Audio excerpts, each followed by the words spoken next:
Nasib qilgan bo'lsa mana shu yutib turib, hali men ham hajga jo'nataman. Farodaylar inshaalloh nasib qilgan bo'lsa haj umraga meni ham yetkazish nasib qilsin.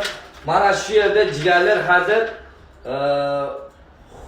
hujum kali shu ayna eganda namini men ham bilib o'qiy olmadim. Ingliz tilini endi biz ham o'qiy olmaymiz. Mana shu aynamiz hozir haj umraga ketyapti. Mana shu Farhod aviakassa mana nomerlar aynalar. Mana shu nomerlarga telefon qilasizlar. Farhod ayna haj umra necha kunlik va necha puldan bo'layapti. Bu rasalarda zo'r 14 kun. Tudabratdan vizalar ichida JE gazetlar qanday? Gazetlar oldidan yo'q. Hozir O'zbekistonlarda hali bunaqta ko'p kino bo'lib ketdi. Hali ustoylar sharoit yaxshi emas, yo'q So'rasi javob. Javob, mana men xalqqa aytaymi? Chachim uchidan oyog'im tirnog'im uchigacha javob deyman. Puli qancha bo'lyapti? 14 ming. 14 ming somon. O'tgan yil men o'zim yana men arqamni jo'natib edim.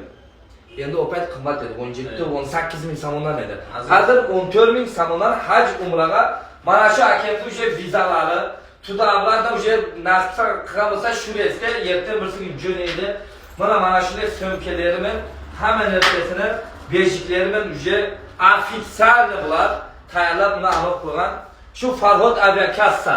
Bu ham bilet sotadilar bu yerga, ham mana shu haj umraga borib kelishdi. O'sha javob qo'yibdi. Bu rosa zo'r. Nasib qilsa men qachon jo'natasiz? Nasib. Hamma ish tayyorlasang keyin jo'natamiz. Ya hali barma qabul. Men agar boradigan bo'lsam sen elektron ko'pda. Shuning uchun jigarlar mana shu 99497470 nomeriga Farodaynaga WhatsApp, Pramoy ham bilet bor aynan. Ham haj umraga 14 ming so'mdan. Sirada mana shu videoni veb gruppalarga tarqating. Like bosmagan aynajon shu gap.